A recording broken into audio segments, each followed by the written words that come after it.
Hello everyone, welcome to Sense English. मेरा नाम है रोहित और इस वीडियो में मैं आपको कुछ इम्पॉर्टेंट ईडियम्स और फ्रेजेस के बारे में बताऊंगा जिनका कि स्पोकन इंग्लिश में बहुत ज़्यादा ही इम्पोर्टेंस है। सो अगर आप इन्हें डे टू डे यूज़ करेंगे तो ये आपको बहुत जल्दी ही याद हो जाएंगे। So the first one is beef up, means to make something stronger, और किसी चीज़ को मजबूत बनाना या फिर उसमें सुधार करना। हम इसे एक एग्जांपल से भी समझ सकते हैं। एक security around the city will be beefed up during the event, means जो सिक्योरिटी है उसे सिटी में बहुत ज़्यादा ही मजबूत बना दिया जाएगा या फिर उसमें सुधार कर दिया जाएगा जब कोई इवेंट होगा। So let's move to the second one. The second one is at a stones throw, means very near. तो इसे हम जब यूज़ करते हैं अगर कोई चीज़ बहुत ही पास होती है तो इसे हम एग्जांपल से समझ सकते हैं। His work place is a stones throw away from his home, means the place where he works वो बहुत नज़दीक है उसके घर से। इसे हम अपना भी एग्जांपल कोई बना सकते हैं, like my school is at a stones throw away from my home. So ऐसे आप बहुत जल्दी सीख सकते हैं। So the third one is to beat about the bush, means talking about unimportant things, मतलब उन सारी चीज़ों के बारे में बात करना जो आपसे इम्पोर्टेंस नहीं रखती हैं, या फिर घुमा फिरा के बात करना। सीधी भाषा में आप इसे ऐसे बोल सकते हैं। तो इसे हम एग्जांपल से समझते हैं। स्टॉप बीटिंग अबाउट द बस, कम टू द पॉइंट, मतलब इधर उधर घुमा फिरा के बात करना बंद करो, सीधे पॉइंट पे आओ, आप बोलना क्या चाहते हैं। सो ये बहुत ही इम्पॉर्टेंट फ्रेज़ है, सॉरी ईडियम है, जिसे बहुत ज़्यादा यूज़ किया जाता है। So the fourth one is man of iron. Man of iron means a man of strong will power, मतलब ऐसा आदमी जिसकी जो इच्छा शक्ति है वो बहुत ही ज़्यादा स्ट्रांग है। तो इसे हम एक एग्जांपल से समझ सकते हैं। Rohan is the man of iron will, means Rohan जो है उसकी इच्छा शक्ति है बहुत स्ट्रांग है। तो आप ऐसे ही बोल सकते हैं कि I am the man of iron will, means मेरी जो इच्छा शक्ति है वो बहुत ही स्ट्रांग है। So let's move to the fifth one.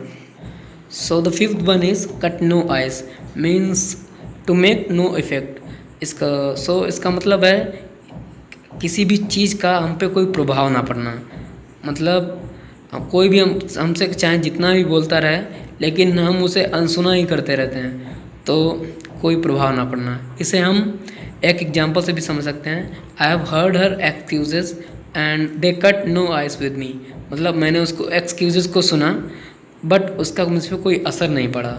So let's move to the sixth one.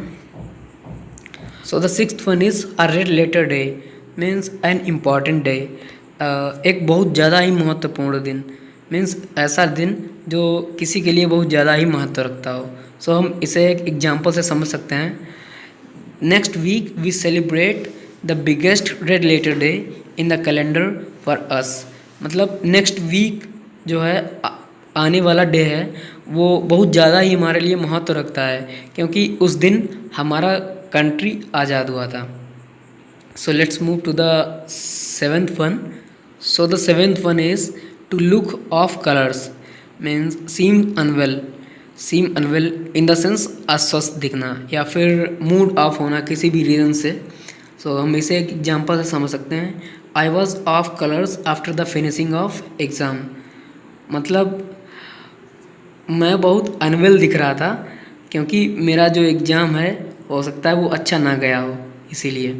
So the eighth one is to break the ice, means to start the conversation, बात शुरू करना, मतलब आगे जैसे चार लोग बैठे हों तो उन चारों में कोई भी बात ना कर रहा हो बट आप एक्सीडेंटली बोल देते हैं तो उसका मतलब हो जाता है यू ब्रोक द आइस।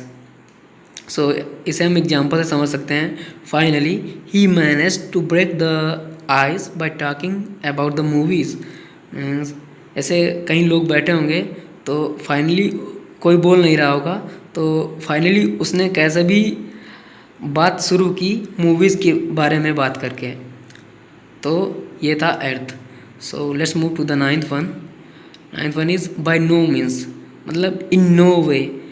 तो मतलब किसी को एकदम से मना कर देना, मतलब किसी भी हाल में नहीं। So example is she is by no means lacking in consideration. इसका हिंदी मीनिंग है मतलब उसके ध्यान में जो कोई कमी नहीं है, मतलब she is fully concentrated. So let's move to the 10th one. 10th one is to chew the cud, means to think deeply. तो मतलब कोई जो पर्सन है वो मनन कर रहा हो या फिर बहुत गहरी सोच में पड़ा हो, तो आप बोल सकते हैं ही इज च्यूइंग द कड। सो ऐसा भी बोल सकते हैं, या फिर किसी दूसरे एग्जाम्पल से समझ सकते हैं, like he sat for a moment chewing the कड बिफोर ही स्पोक। वो कुछ बोलने से पहले बैठा और उसने कुछ सोचा, मनन किया, फिर वो बोला। सो इसका मतलब ये था। So the 11th one is a hard nut to crack, means a difficult problem to solve. और इसका हिंदी मीनिंग मतलब कठिन या ऐसी कोई चीज़ जिसे सॉल्व करना बहुत ही डिफ़िकल्ट हो। तो इसे हम किसी एग्जांपल से समझ सकते हैं, like this algebra equation sure is a hard nut to crack. मतलब ये जो अलजेब्रा की इक्वेशन है वो बहुत ही हार्ड है, इतनी हार्ड है कि हम उसे क्रैक नहीं कर सकते। तो let's move to the 12th one. 12th one is in hot water. In hot water means in difficulty, मतलब किसी कठिनाई में होना। तो हम इसे एक एग्जांपल से समझ सकते हैं, the company has already been in hot water over high prices this year. Means company जो है वो पहले से ही बहुत कठिनाई में रह चुकी है because of high prices in this year. So this is in hot water. So let's move to the 13th one. So the 13th one is fed up, means to be tired of, मतलब किसी चीज़ से ऊब जाना या फिर तंग आ जाना।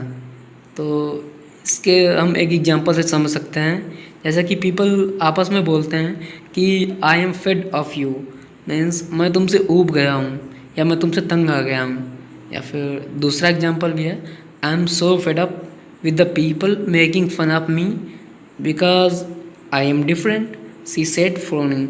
Means उसने अपनी भावों को उठाते हुए कहा बहुत गुस्से में कि मैं ऐसे लोगों से बहुत तंग आ चुकी हूँ कि जो लोग मेरा मजाक बनाते हैं, बिकॉज सी सेड दैट वो बहुत अलग है।